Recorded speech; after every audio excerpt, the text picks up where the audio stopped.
The Alan Cox Show. Something like this comes along It's and never too late to ruin your day. totally ruins it all. 100.7 WMMS.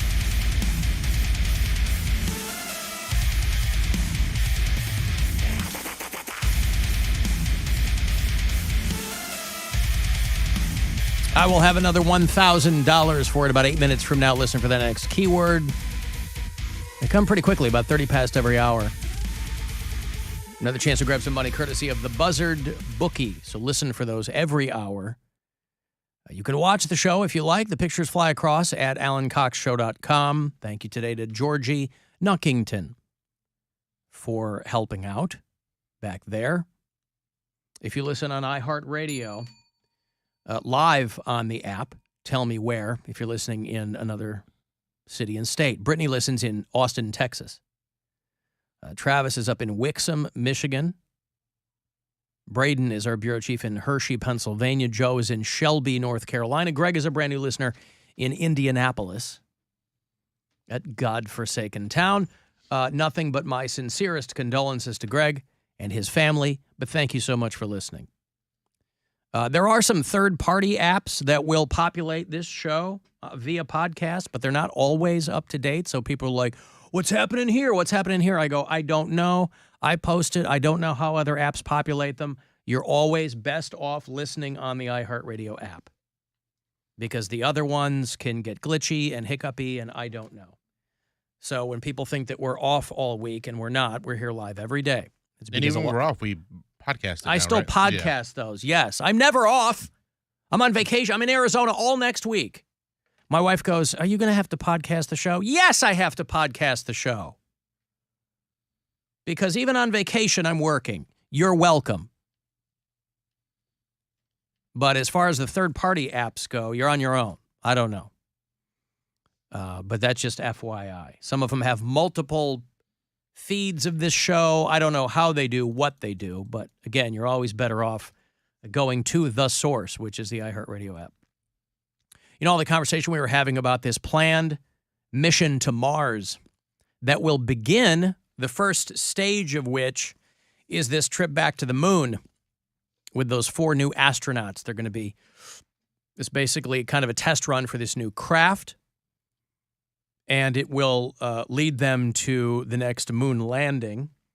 And then they're saying that this is, you know, we're talking decades down the road and different crews all along the way, but that's what's going on with NASA. Now, a lot of people forget about the United States Space Force.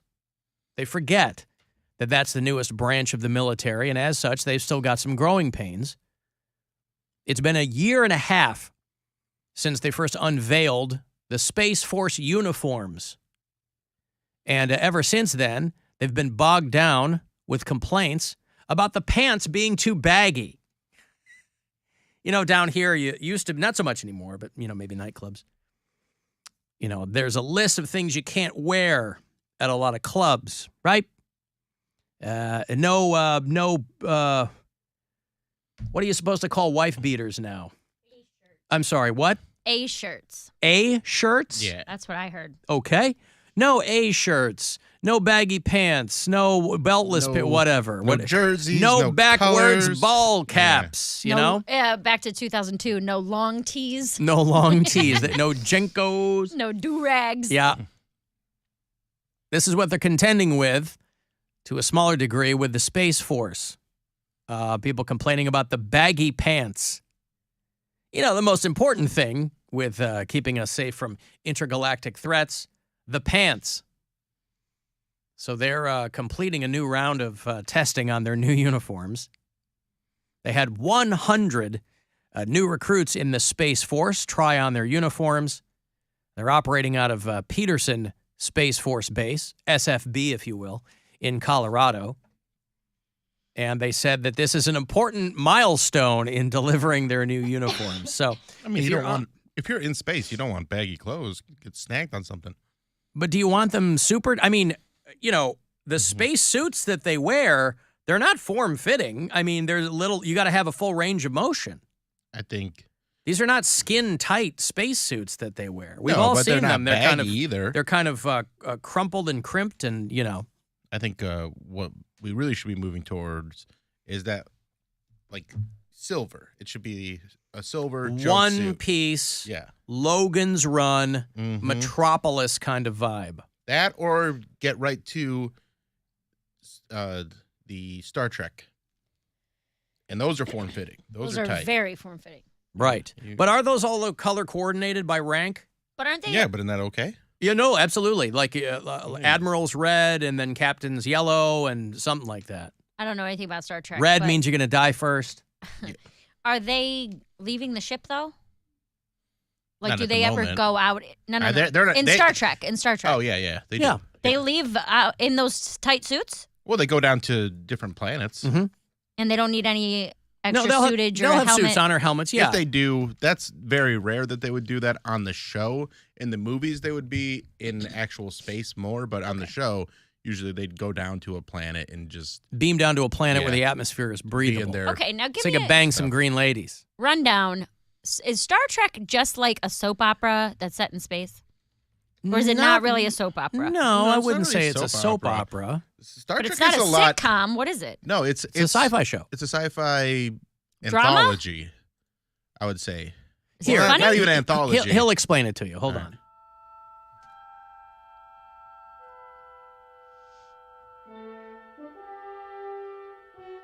Come on, explain it. Doesn't he explain it? Oh, was I doing it? No. Kirk, Yeah, didn't he explain it? eventually. It takes a while. They weren't in such a rush back then. They had I time mean- to listen to the intro music. Oh, here we go. Starship Enterprise. Its 5-year mission to explore strange new worlds. Okay, so a 5-year mission: explore strange new worlds, From America? From the United States? Or from... 23rd century Earth. Mm-hmm. It's the Federation of Planets. Oh, okay. It's this utopia where You think people are mad about globalists? the Federation of Planets. is going to get Right. people real work. Uh-huh.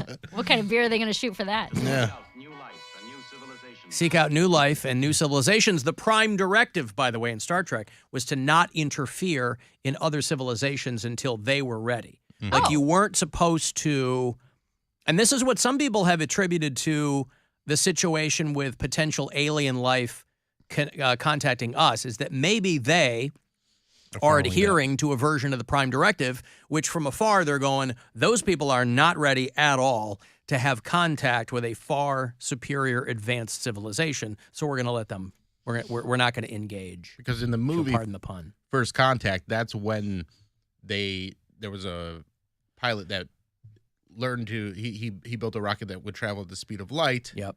or hyperspace or whatever they were traveling at. Warp speed. Warp speed. And that got the attention of the Federation of Planets, and that's when not the Klingons, the Vulcans. Vulcans came and visited the first time. And then there's time travel. It's a good movie. Man has gone before. To boldly go Boldly. where no man has gone before. Now, in the case of James Tiberius Kirk, William Shatner's character, he boldly went where a lot of people had never gone before, into green women's pants. Mm-hmm. Oh, he's banging aliens? He was Oh, yeah. banging aliens left and right, because I'm Yeah. sure Shatner was a young, good-looking dude, and I'm sure he wanted to be the focal point of that show. But again, this was at a time where people got up in arms because it was an interracial couple. Oh, my God. Well, because they had a black woman, they had Uhura on that show. That was a big deal. And they had Michelle Nichols was like one of the first black women as a regular series. Yeah. And then he was banging green chicks. And he had an interracial kiss with Uhura, Yup, correct? he did. And people and- were like, Yeah. They flipped Oh, their people shit. how am I lose their supposed to minds. explain this to my kids? Yeah. How am I supposed to explain this science fiction show to my children where there's aliens and then there's a guy kissing a black girl? That was just as alien to them as the green-skinned lady. I've never really watched that Star Trek. I was more of a Star Trek The Next Generation viewer and With Picard. Picard. And I liked those original Star Trek movies, which was so wild because they came out, they started the movies so long after the original TV show.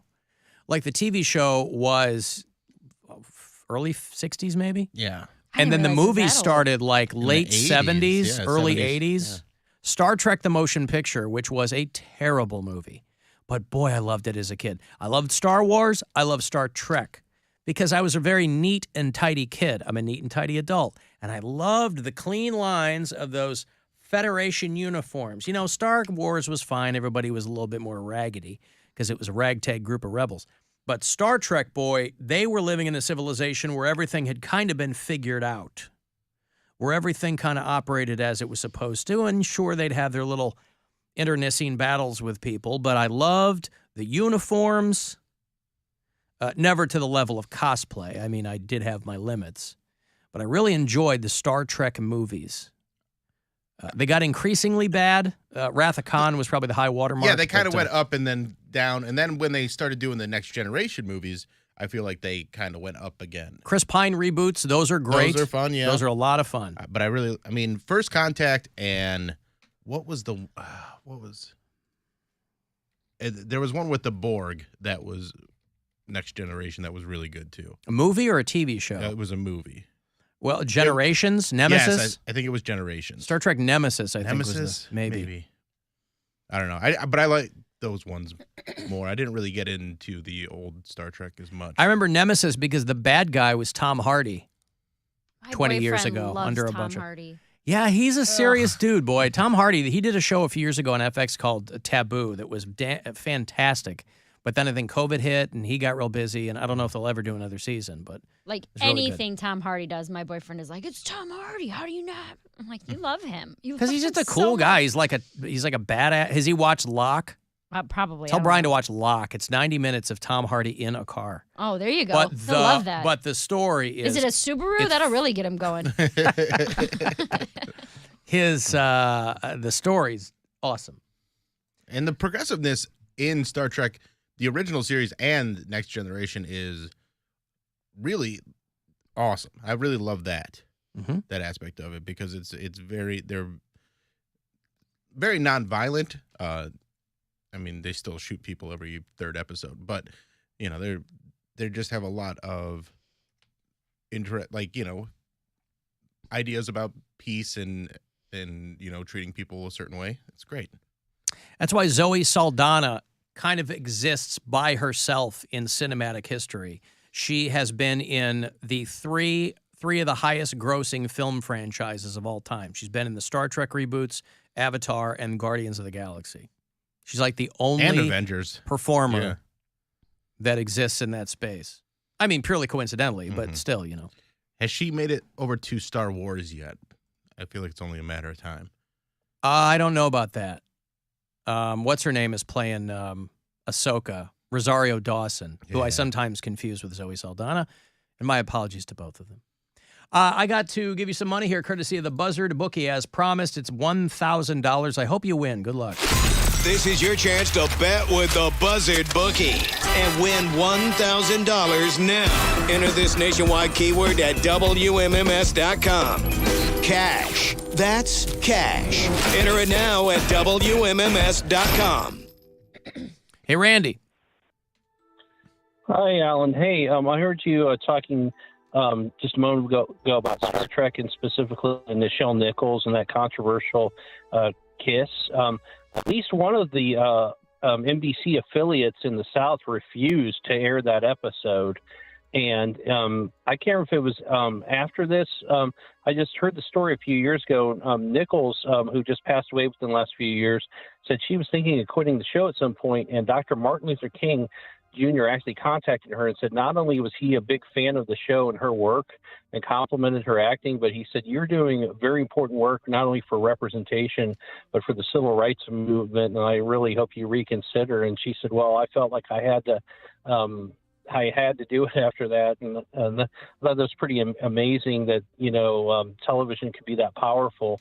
And on a related note, that's how he got the ladies. That's how he did it. Made them feel like they were doing very important work. Martin Luther King Jr. Was a hoe. Say that Cedric thing. No, Tanner said that. Go ahead, there's Randy. Things I can't say on the air, like how do you? I want to get anybody in trouble. He